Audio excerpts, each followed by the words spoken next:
Your Honor, trash like this always blames everyone but themselves. Detective Marcus Sullivan was testifying about the night he arrested Amara Hayes for drug possession and resisting arrest. He didn't even look at her when he said it. Found this one creeping around where decent people live. Started running her mouth the second I approached. Sullivan's sneer was unmistakable. He glanced at Amara with pure disgust. Should have stayed in her own neighborhood. The words hit like slaps. The prosecutor smiled. The gallery nodded. Everyone saw exactly what Sullivan wanted them to see. Another black woman who belonged behind bars. But Amara Hayes didn't flinch. She touched her jacket lapel once, then stared at Sullivan with deadly calm. Her lawyer whispered something and pulled out a thick manila envelope. Nobody knew Amara had been hunting Sullivan for months. What she was about to reveal would destroy him completely. Have you ever been completely underestimated? Detective Sullivan, the prosecutor began, adjusting his expensive suit jacket. Please tell the court about the events of March 15th. Sullivan cleared his throat and sat up straighter. This was his stage, and after 15 years of testifying, he knew exactly how to command a room. Your Honor, I was conducting routine patrol in the Riverside Heights neighborhood around 2 a.m. when I observed the defendant walking between parked cars in a suspicious manner. He gestured toward Amara without making eye contact. This is an upscale residential area where the average home value exceeds $800,000. It's not the kind of place you typically see foot traffic at that hour, especially from individuals who clearly don't reside there. The prosecutor nodded encouragingly. What specifically made her behavior suspicious? Well, she was moving from car to car, looking into windows, checking door handles. Classic casing behavior. I've been on the force for 15 years and you develop instincts about these things. Something about her whole demeanor screamed trouble. Sullivan's voice took on the practiced tone of a seasoned professional. She kept looking over her shoulder, walking in zigzag patterns between vehicles. When she saw my patrol car, she immediately changed direction and started walking faster. Several jurors leaned forward, hanging on every word. This narrative felt familiar, comfortable. The good cop protects their neighborhood from the obvious threat. What was your initial approach, Detective? Standard procedure. I activated my emergency lights and approached on foot. Called out, "Police, I'd like to speak with you." Nothing threatening, nothing aggressive. Just a routine citizen contact. Sullivan paused, letting his words sink in. That's when her whole attitude changed. She spun around and immediately started yelling. "What do you want? I'm not doing anything wrong. You can't harass me." Very hostile, very confrontational. The prosecutor walked closer to the jury box. How did you respond to her hostility? I remained completely professional. Explained that I was investigating suspicious activity in the area and needed to see some identification. Basic police work. But she escalated immediately. Sullivan shook his head with practiced disappointment. Started screaming about racial profiling, about how I was only stopping her because she was black. A few jurors exchanged glances. They'd heard these accusations before. It was always the same story. I tried to de-escalate, Sullivan continued, explained that her race had nothing to do with it, that I was simply doing my job. But she kept getting more agitated, started making sudden movements, reaching into her pockets. That's when I became concerned for my safety. The prosecutor retrieved a document from his table. At what point did you decide to search her vehicle? When she started making threats. Said things like, "You don't know who you're messing with," and "You're going to regret this." Classic intimidation tactics. Combined with her erratic behavior and the late hour, I had reasonable suspicion that she might be under the influence or concealing contraband. Sullivan's eyes lit up as he reached the crucial part of his story. I asked her to step away from the vehicle so I could conduct a brief search for weapons or drugs. That's when she really lost it. Started screaming that I had no right, that she was going to sue me, the whole department. The usual threats. And what did you discover during your search? 2 small plastic bags containing what appeared to be cocaine hidden under the driver's seat. The street value is probably around $500. Enough for distribution charges. Gasps rippled through the courtroom. The prosecutor let the moment hang in the air, allowing the impact to register with the jury. How did the defendant react when you discovered the drugs? Sullivan sighed heavily. Exactly like you'd expect from someone caught red-handed. Started screaming that I planted them, that she was being set up, that she'd never seen those drugs before in her life. The usual sob story that every dealer tells when they get caught. He looked directly at the jury now. Your Honor, in my 15 years of service, I've heard every excuse in the book. They always claim innocence. They always blame the police. It's never their fault. The prosecutor smiled. Detective Sullivan, can you tell the court about your service record with the Metropolitan Police Department? Sullivan's chest puffed out with pride. 15 years of faithful service. 3 commendations for bravery, including one for stopping an armed robbery in progress. 2 community service awards for my work with at-risk youth. I've made over 400 arrests with a conviction rate of 89%. Any disciplinary actions on your record? None whatsoever, sir. Completely clean record. Not even a reprimand.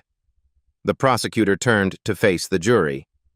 Ladies and gentlemen, we have before us a decorated officer with an impeccable 15-year record, someone who has dedicated his life to protecting our community, someone who has risked his life to keep our streets safe.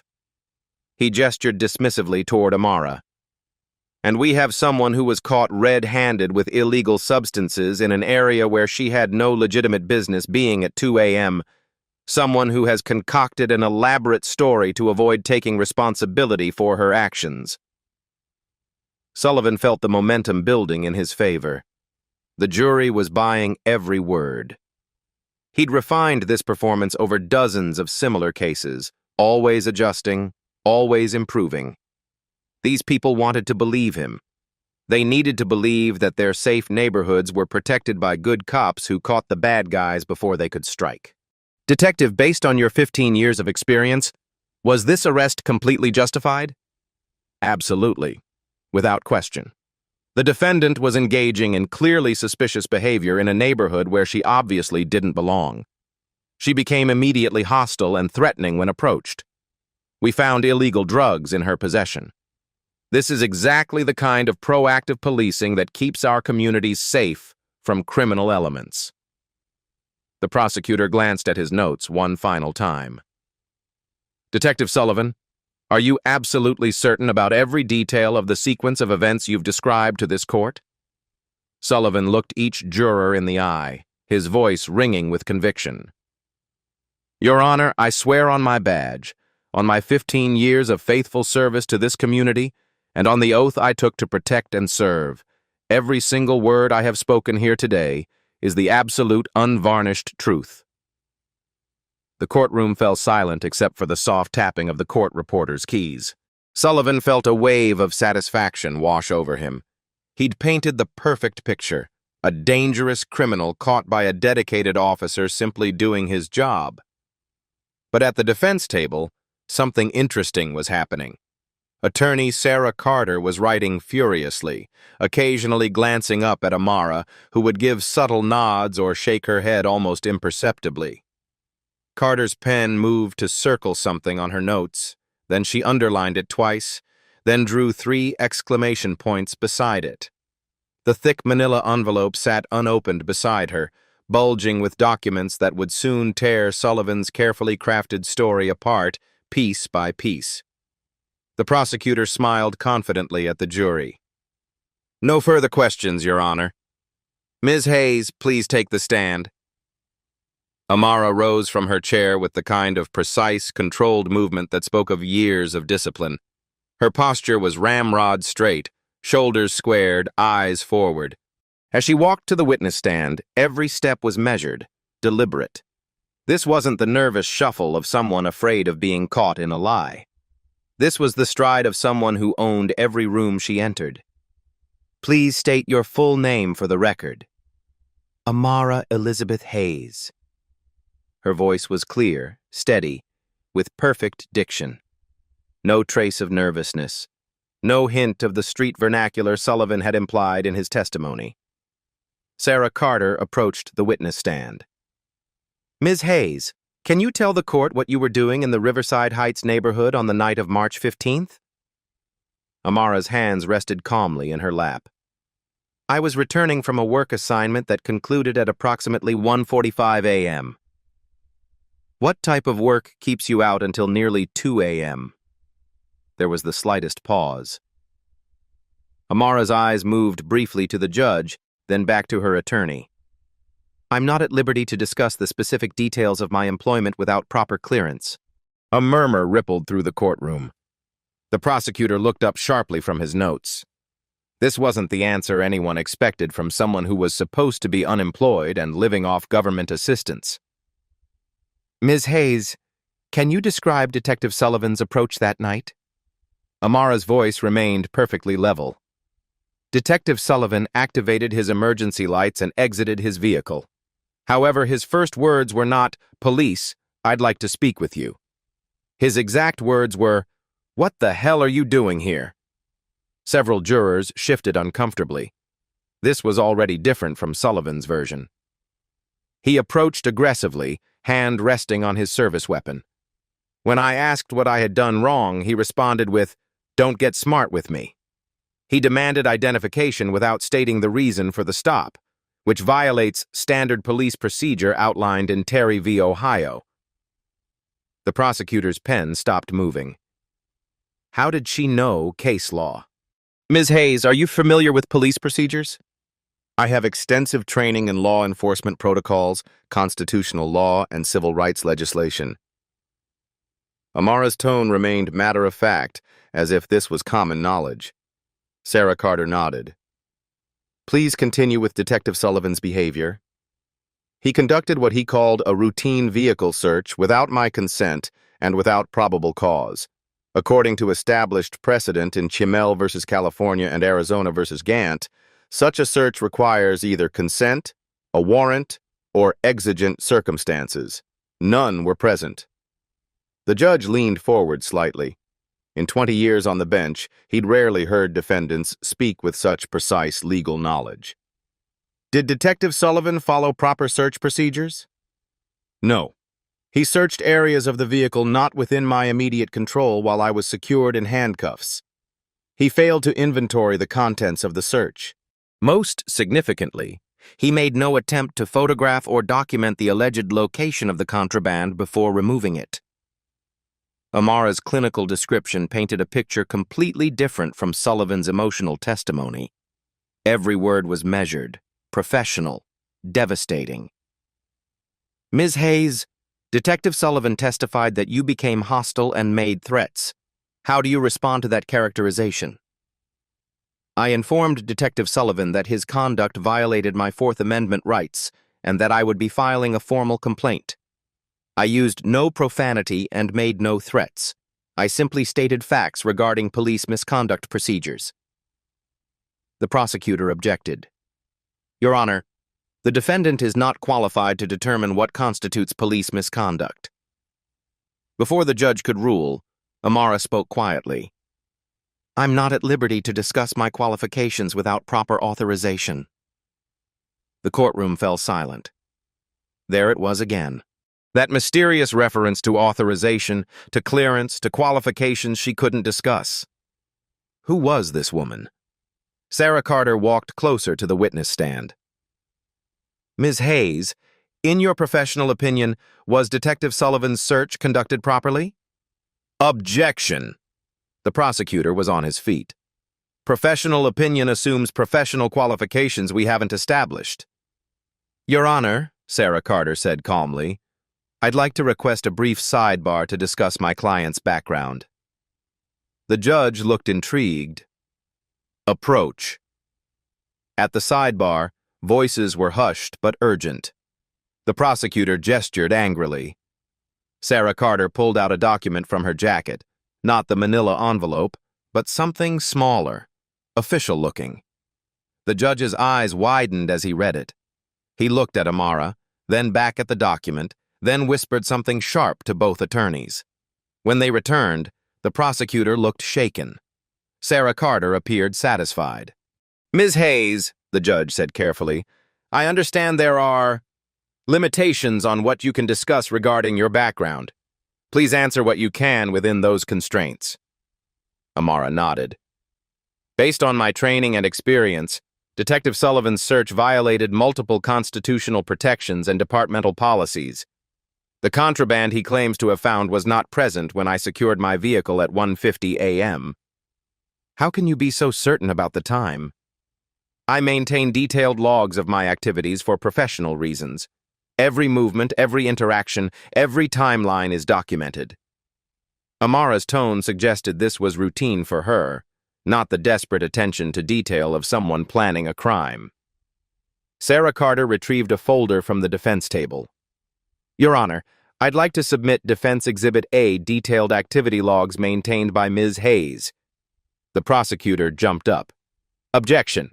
These could easily be fabricated after the fact."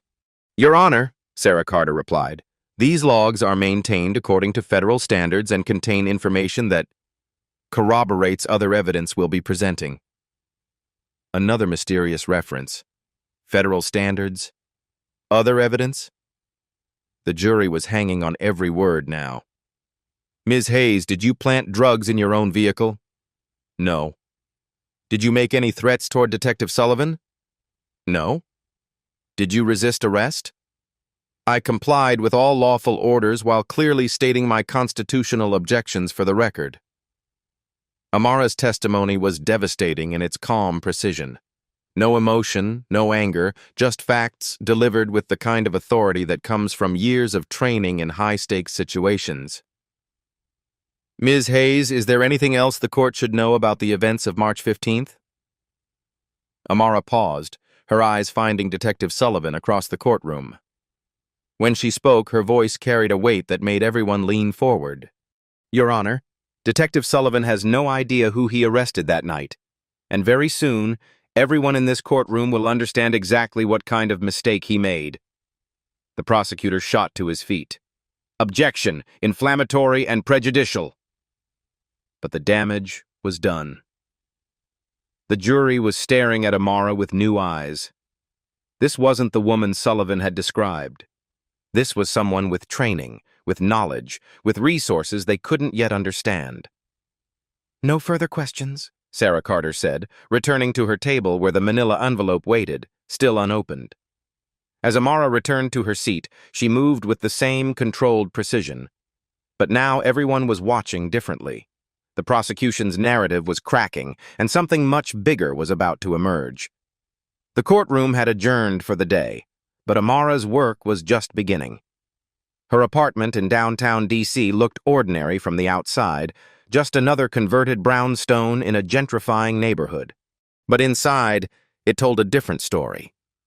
The living room was sparse, functional. No family photos on the mantel, no personal touches that might reveal too much. But there were subtle tells for those who knew how to look. The reinforced door frame, the barely visible security cameras, the way every piece of furniture was positioned to provide clear sight lines to all entrances. Amara sat at her kitchen table with a secure laptop and 3 encrypted phones. The clock on the wall read 11:47 p.m. The trial resumed at 9 a.m. She had less than 10 hours to finalize everything. Her first call was brief, conducted in a language that wasn't English. When she hung up, she immediately dialed another number. "It's Hayes. The cover is compromised, but we can't abort now." Her voice was steady, professional. This wasn't panic. This was operational adjustment. The voice on the other end was calm but concerned. "How compromised?" "Sullivan's attorney is going to push for my employment records tomorrow. The judge already suspects something after today's sidebar. We need to decide how much we're willing to expose." "The operation took 18 months to set up, Hayes. Sullivan's network goes deeper than just him. If we blow your cover now—" "Sir, with respect, Sullivan already blew it when he decided to frame a federal agent." Amara's tone carried just a hint of steel. "The question isn't whether to expose the operation. The question is whether we use this trial to take down just Sullivan or his entire network. A pause. Then, what do you need? Full authorization to declassify my operational records. Not everything, just enough to destroy Sullivan's credibility and protect the larger investigation. Hayes, you understand what you're asking? Your career, your safety? Sir, I've been undercover for 2 years watching this man destroy innocent people's lives. Black women, mostly. Poor women who can't fight back. Women are just like the ones in my family. Her voice never rose, but the emotion was unmistakable. Tomorrow, that stops. You have authorization. Limited declassification only. And Hayes? Yes, sir? Make it count. Amara hung up and opened the laptop. Her fingers moved across the keyboard with practiced efficiency, accessing files that existed in databases most people didn't know existed. Sullivan's real record appeared on her screen, not the sanitized version the department showed in court, but the truth. 47 complaints over 15 years, 12 involving black women, 7 cases where evidence mysteriously appeared during searches, 3 lawsuits settled quietly by the city, 1 ongoing federal investigation that Sullivan didn't know about, the investigation that had put Amara in his path. She printed everything on high-security paper, each page watermarked with federal authentication codes. The manila envelope Sarah Carter had been carrying was just the beginning. This was the real evidence, 2 years of meticulous documentation proving that Detective Marcus Sullivan was exactly what Amara had suspected when the Bureau first flagged his arrests. Her second phone buzzed. A text message. Package delivered to Carter's office. She knows how to authenticate. Amara smiled for the first time in hours. Sarah Carter had no idea she was defending a federal agent, but she was about to become the prosecutor in the most important civil rights case of her career. The third phone rang.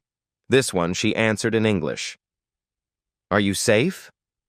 The voice was older, female, worried. I'm fine, Mom. I saw the news. That man. What he said about you. Her mother's voice broke slightly. Baby, I know you can't tell me what you really do, but promise me you're going to be okay. Amara looked at the files spread across her table. Tomorrow, she would destroy a corrupt cop's career and potentially save dozens of future victims. But tonight, she was just a daughter reassuring her mother. Mom, remember what Dad used to say about fighting bullies? You don't just fight them for yourself, you fight them for everyone who can't. Tomorrow, that's exactly what I'm going to do. After hanging up, Amara sealed the last document in an evidence envelope. Her hands were steady, but her heart was racing. In 10 hours, she would walk back into that courtroom and change everything. She set her alarm for 6 a.m., though she knew she wouldn't sleep. Too much adrenaline, too much anticipation. Tomorrow, Detective Marcus Sullivan would learn what happened when you tried to frame the wrong woman. Tomorrow, the hunter will become the hunted. The clock now read 12:23 a.m., 8 hours and 37 minutes until justice. Your Honor, the defense calls its first witness. Sarah Carter stood at her table, the manila envelope finally open. Papers were spread across the surface like a battle plan. We call Mr. David Park, owner of Park Electronics. A nervous Asian man in his 50s approached the witness stand.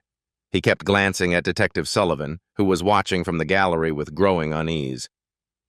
Mr. Park, please tell the court about your business. I own Park Electronics on Riverside Avenue, about 2 blocks from where this incident occurred. We sell and install security systems for businesses and high-end residences. Do you have security cameras at your location? Yes, ma'am.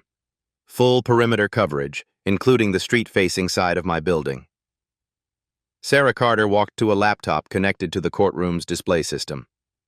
Mr. Park, I'm going to show you what's been marked as Defense Exhibit B. Do you recognize this footage? The large screen filled with black and white security camera footage. The timestamp read 1:52 a.m., March 15th. The image showed a section of Riverside Avenue clearly capturing the street where Amara's car was parked. Yes, that's from my north-facing camera. It covers the parking area across the street. The prosecutor shot to his feet. Objection! We weren't provided with this evidence during discovery. Your Honor, Sarah Carter replied calmly, Mr. Park only came forward yesterday after seeing Detective Sullivan's testimony on the local news. He was disturbed by what he witnessed and felt compelled to contact our office. The judge looked stern. I'll allow it, but this is highly irregular, Counselor. Thank you, Your Honor. Mr. Park, can you walk us through what this footage shows? On screen, a figure could be seen walking calmly down the sidewalk. The timestamp showed 1:52 a.m.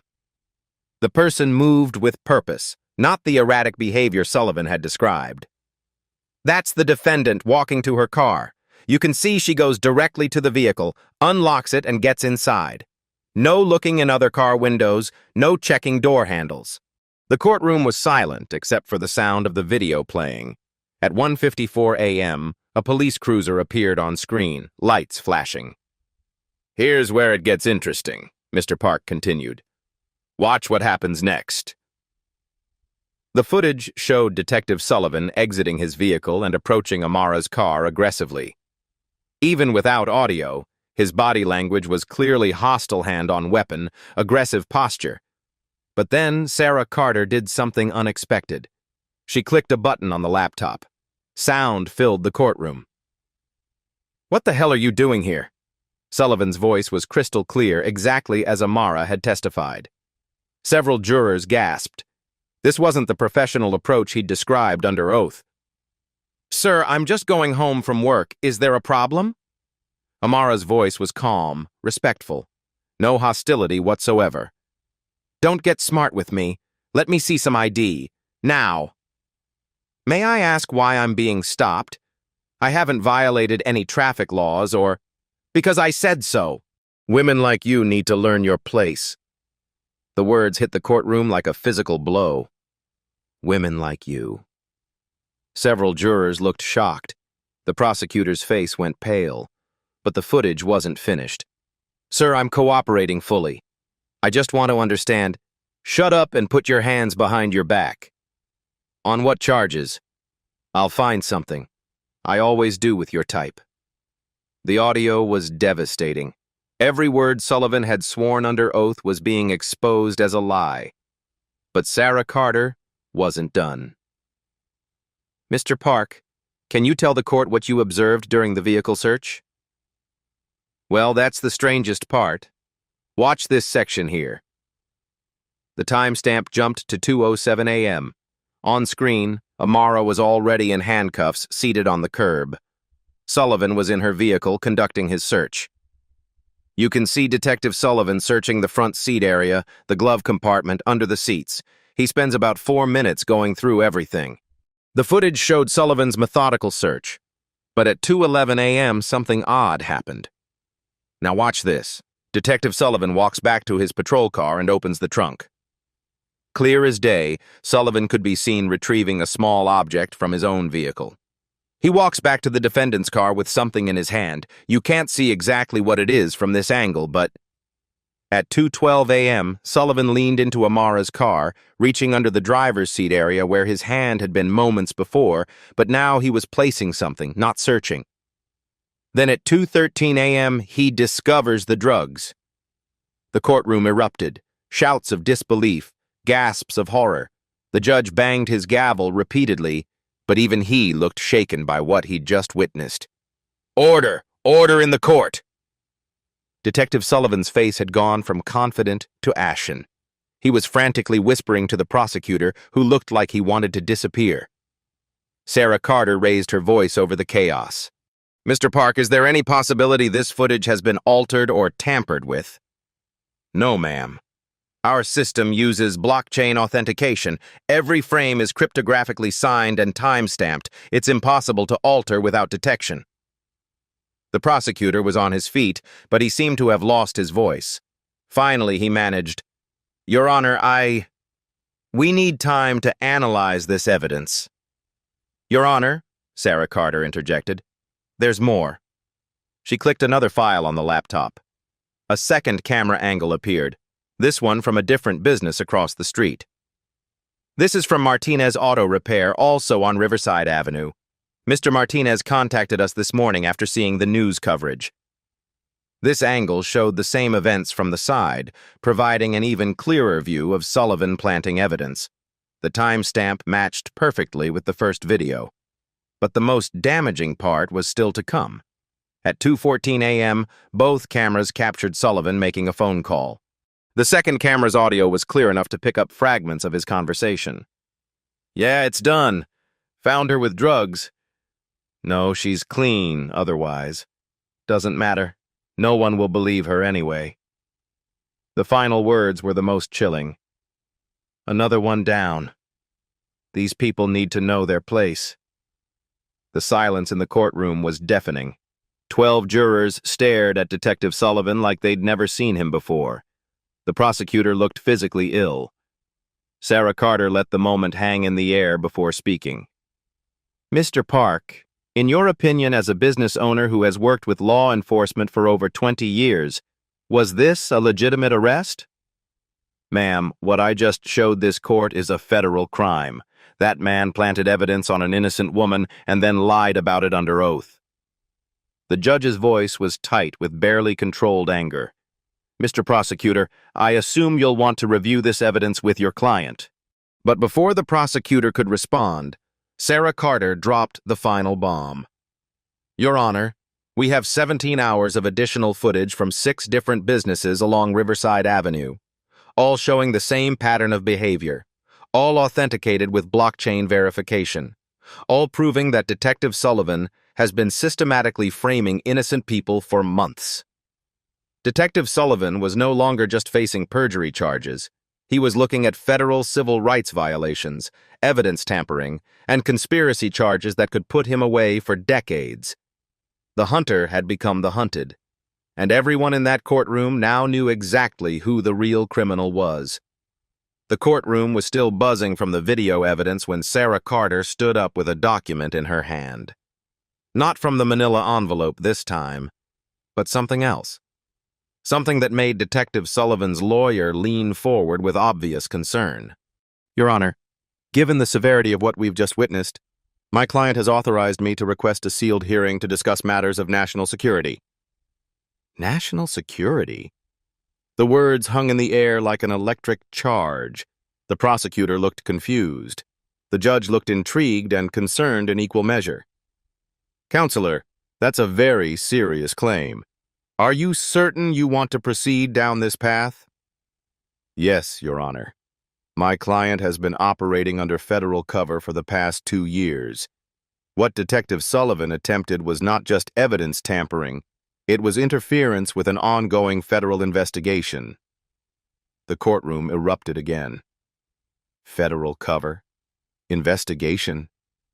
Detective Sullivan's face went from pale to green. He was whispering urgently to his lawyer, who looked like he was getting very bad news. "Approach the bench. All counsel." At the sidebar, Sarah Carter handed the judge a document with official federal seals. The prosecutor tried to read over the judge's shoulder, but the judge quickly covered it. "My God," the judge whispered. "Are you absolutely certain about this?" "Yes, Your Honor. We have authorization from the highest levels to declassify my client's operational status for the purposes of this trial." The judge looked at Amara, sitting calmly at the defense table, then back at the document. "This changes everything. I need to see federal authorization before we proceed." Sarah Carter handed him a second document. The judge read it twice, then looked at the prosecutor. "Counselor, I'm going to give you one opportunity to reconsider your case before we continue." The prosecutor was sweating now. "Your Honor, I don't understand what's happening here. What's happening is that your star witness may have just committed federal crimes against a federal agent. Do you wish to continue with this prosecution?" Before the prosecutor could answer, they returned to their positions. The judge looked out at the packed courtroom. "Ladies and gentlemen, what you're about to hear is classified at the federal level. This court is now operating under federal security protocols. Nothing you witness here may be discussed outside this courtroom without written authorization. The tension was unbearable. Every person in the room was leaning forward. Ms. Hayes, please approach the bench. Amara stood and walked forward with that same controlled precision, but now everyone was watching differently. She wasn't walking like a defendant anymore. She was walking like someone who owned the situation. Ms. Hayes, you have federal authorization to reveal your operational status? Yes, Your Honor. Please present your credentials to the court. Amara reached into her jacket, the same jacket she'd touched reflexively when Sullivan first insulted her. But this time, instead of a subtle gesture, she withdrew a leather credential case.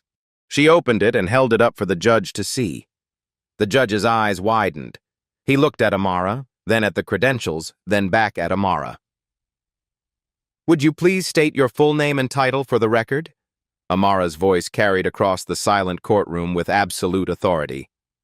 Special Agent Amara Elizabeth Hayes, Central Intelligence Agency, badge number 47291.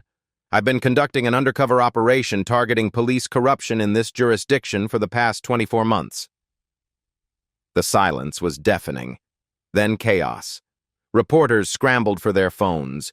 The gallery erupted in shocked murmurs. Detective Sullivan looked like he was having a heart attack. Even the court reporter stopped typing for a moment, but Amara wasn't finished. Detective Sullivan has been under federal surveillance as part of Operation Clean Badge, a joint FBI-CIA investigation into systematic civil rights violations by law enforcement personnel. His attempt to frame me was not just criminal, it was an assault on a federal investigation that has already identified 12 other corrupt officers in this department. The prosecutor was frantically shuffling papers, looking for an exit strategy that didn't exist. Your Honor, Amara continued, I have been authorized to testify that Detective Sullivan is the primary target of a federal investigation into civil rights violations, evidence tampering, and conspiracy to deprive citizens of their constitutional rights under color of law. She turned to look directly at Sullivan, who seemed to be shrinking in his seat. For 2 years, I have documented his systematic targeting of black women, his evidence planting, his false testimony, and his abuse of power. What happened to me was not random. It was Detective Sullivan's standard operating procedure. The judge was staring at Sullivan with unconcealed disgust. Detective Sullivan, did you have any idea who you arrested that night? Sullivan's lawyer was pulling him down, whispering urgently in his ear. But Sullivan seemed beyond hearing. He was staring at Amara like he was seeing a ghost. You've been hunting me, he finally whispered. Amara's smile was ice cold.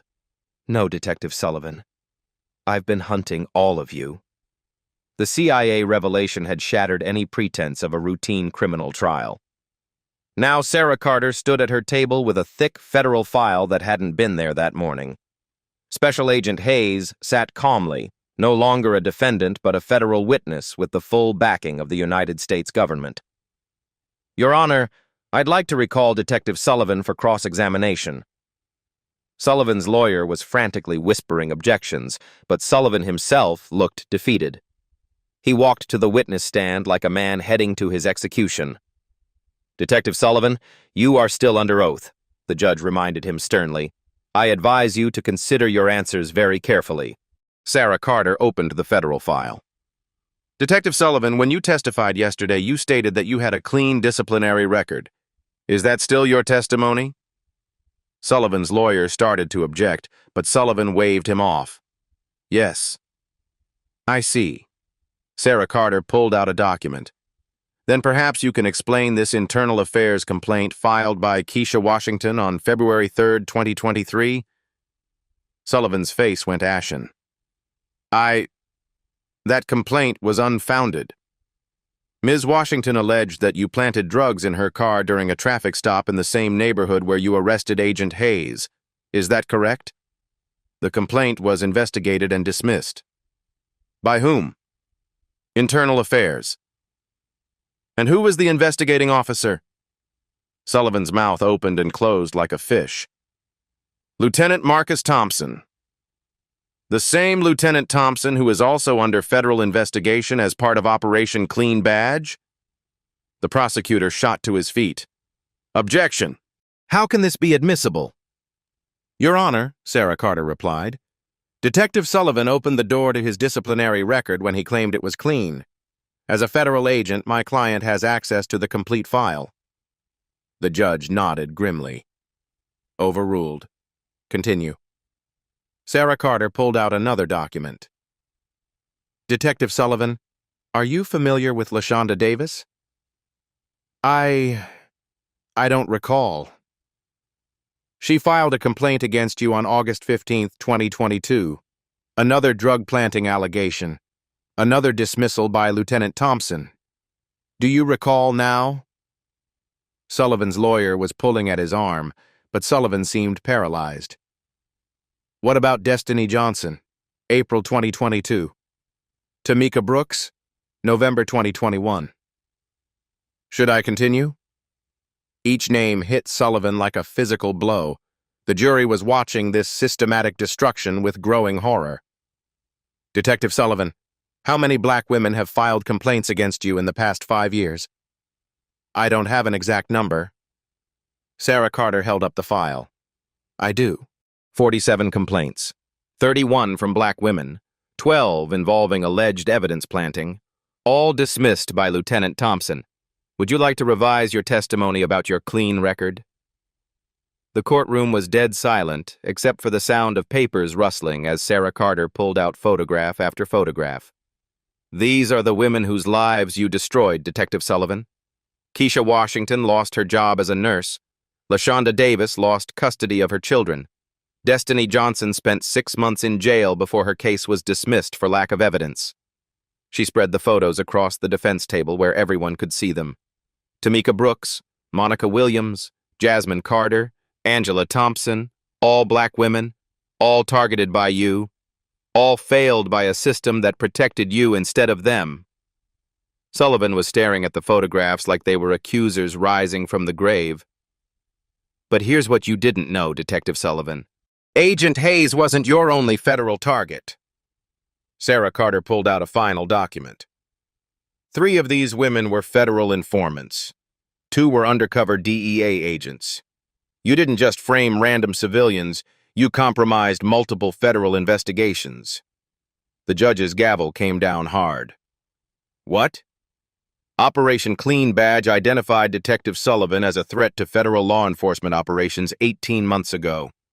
Agent Hayes' assignment was to gather evidence of his systematic civil rights violations. Sarah Carter turned back to Sullivan. You have a pattern, don't you, Detective? Target black women in upscale neighborhoods. Plant evidence. Count on the system to protect you. But what happens when one of those women turns out to be a federal agent with 2 years of evidence against you? Sullivan's lawyer was standing now, trying to stop the questioning, but the damage was complete. Detective Sullivan, when you called Agent Hayes another welfare queen, when you told her that women like you need to learn your place, you were continuing a pattern of behavior that has destroyed dozens of innocent lives. Isn't that correct? Sullivan looked at the photographs of all the women he'd wronged, then at Agent Hayes, sitting calmly at the defense table, then at the jury staring at him with unconcealed disgust. I want a lawyer, he whispered. You have one, the judge replied coldly. But I don't think he can help you now. Sarah Carter gathered her documents. No further questions, Your Honor. But I believe the federal prosecutor's office will have many questions for Detective Sullivan very soon. The pattern was exposed. The victims had names and faces, and justice was finally within reach. The prosecutor stood at his table, shuffling papers with trembling hands. 3 days ago, he'd thought he had an easy conviction. Now he was facing the complete collapse of his case and potential federal charges against his star witness. Your Honor, in light of recent revelations, the state moves to dismiss all charges against the defendant.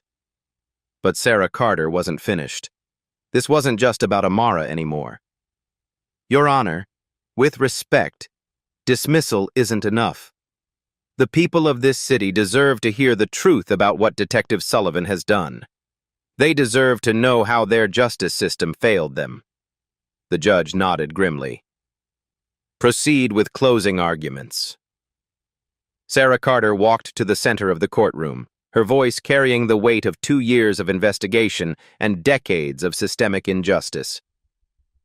Ladies and gentlemen of the jury, 3 days ago you walked into this courtroom thinking you were going to hear a simple drug case. A police officer catches a criminal, finds drugs, makes an arrest. Justice served. She gestured toward the evidence table, now covered with federal documents, photographs, and video evidence. Instead, you discovered that you were witnessing something far more sinister. You witnessed the systematic destruction of innocent lives by someone sworn to protect them. The jury hung on every word. This wasn't a closing argument anymore. It was a reckoning.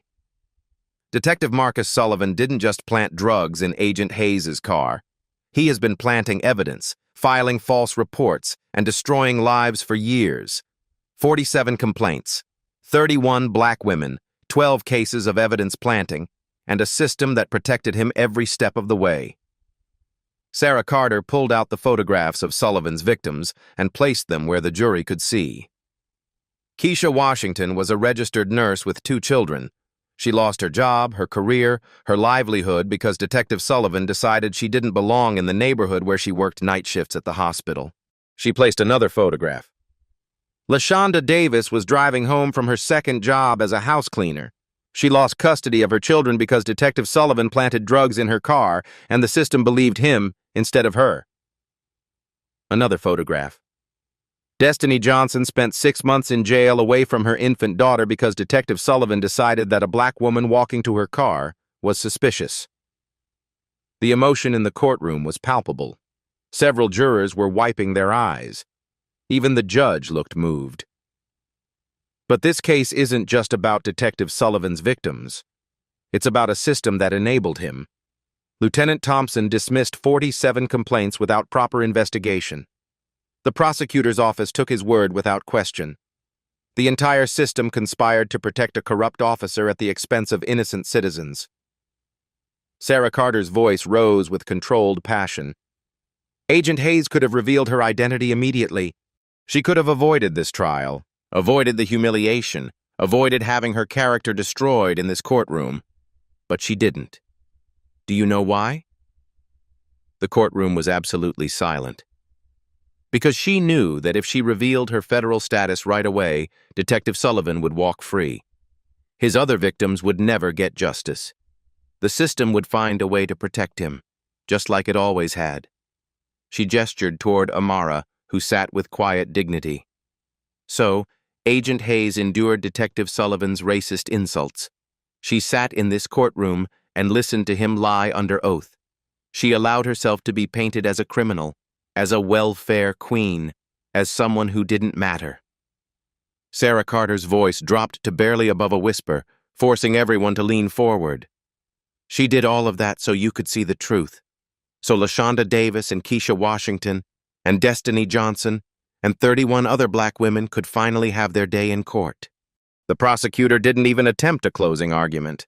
How could he defend the indefensible? Ladies and gentlemen, your verdict in this case isn't just about Agent Hayes. It's about whether you believe black women deserve justice. It's about whether you believe police officers should be held accountable for their crimes. It's about whether this system works for everyone or just for people like Detective Sullivan. Sarah Carter returned to her table, but she wasn't finished. Before you deliberate, I want you to remember Detective Sullivan's words. Another welfare queen playing victim. Women like you need to learn your place. People like you don't belong here. She paused, letting the words sink in. Those weren't the words of a professional police officer. Those were the words of someone who believes that some people matter more than others. Someone who believes he has the right to decide who belongs where, who deserves justice, who gets to be free. The jury was nodding. They understood. Your verdict today tells Detective Sullivan and every officer like him that their time is over, that the badge doesn't make you above the law, that justice applies to everyone, regardless of color, regardless of class, regardless of power. The jury deliberated for exactly 23 minutes. When they returned, the foreman stood with obvious emotion. In the matter of the state versus Amara Hayes, we find the defendant not guilty on all charges. The courtroom erupted in applause, but the foreman wasn't finished. Your Honor, we also want to state for the record that we believe Detective Sullivan should face federal charges for his crimes against Agent Hayes and all his other victims. The judge banged his gavel, but he was smiling. Ms. Hayes, you are free to go. Detective Sullivan, you are remanded into federal custody pending charges for civil rights violations, evidence tampering, and perjury. As federal marshals led Sullivan away in handcuffs, he looked back at Amara one last time. She met his gaze with calm satisfaction. Justice delayed is justice denied. But sometimes, justice comes exactly when it's supposed to. 6 months later, the headlines told the full story. Corrupt detective sentenced to 8 years federal prison. 23 wrongful convictions overturned in police corruption scandal. CIA agents' undercover operation exposes systematic civil rights violations. Detective Marcus Sullivan sat in a federal prison cell, his badge permanently stripped, his pension forfeited. The man who once believed he could destroy lives with impunity now spent his days in the same system he had fed with innocent victims. But Sullivan wasn't alone. Operation Clean Badge had expanded beyond anyone's expectations. Lieutenant Thompson received 6 years for conspiracy and obstruction of justice. 3 other officers were indicted for similar evidence-planting schemes. The entire Metropolitan Police Department was placed under federal oversight. For Keisha Washington, the nurse who lost her career, justice meant more than vindication. The city paid her $1.2 million in damages. She enrolled in law school, determined to fight for others who couldn't fight for themselves. LaShonda Davis got her children back and started a nonprofit organization for families destroyed by police corruption. Nobody should have to choose between believing a badge and believing the truth, she told reporters. Destiny Johnson became a police accountability activist, working with federal investigators to identify other corrupt officers. Her 6 months in jail had transformed her into a voice for the voiceless. Agent Amara Hayes received the Intelligence Star, the CIA's highest honor for courage. But she didn't return to undercover work. Instead, she accepted a position training new agents in civil rights law and ethical investigations. She also did something unexpected. She started speaking at police academies across the country. Every badge carries the weight of public trust, she would tell new recruits. That trust isn't given to you because you're special. It's given to you because people believe you'll protect the innocent, not prey on them. Her story became a case study in federal law enforcement academies. How an undercover agent spent 2 years building an airtight case against systematic corruption. How she endured personal humiliation to serve a greater purpose. How one person's courage could expose decades of injustice. But perhaps the most powerful change was in the community itself. Citizens began demanding body cameras, independent oversight, and transparency in police investigations. The Sullivan Standard became a term used to describe the kind of aggressive accountability that communities expected from their law enforcement. Young black women started carrying recording devices, knowing that their word alone might not be enough. They organized Know Your Rights workshops and legal defense funds. They turned victimization into empowerment. The case showed America something profound. That justice isn't guaranteed, but it's possible. That corruption thrives in darkness but crumbles under scrutiny. That sometimes the person you underestimate the most is exactly the person who will hold you accountable. Agent Hayes put it best in her final interview. Everyone deserves to be judged by their character, not their appearance. But when people choose to judge by appearance, they better be prepared for the consequences. Your voice matters. Your story matters. When you witness injustice, speak up. When you see corruption, expose it. When you encounter someone being underestimated because of how they look, remember Amara Hayes. Share this story if it moved you.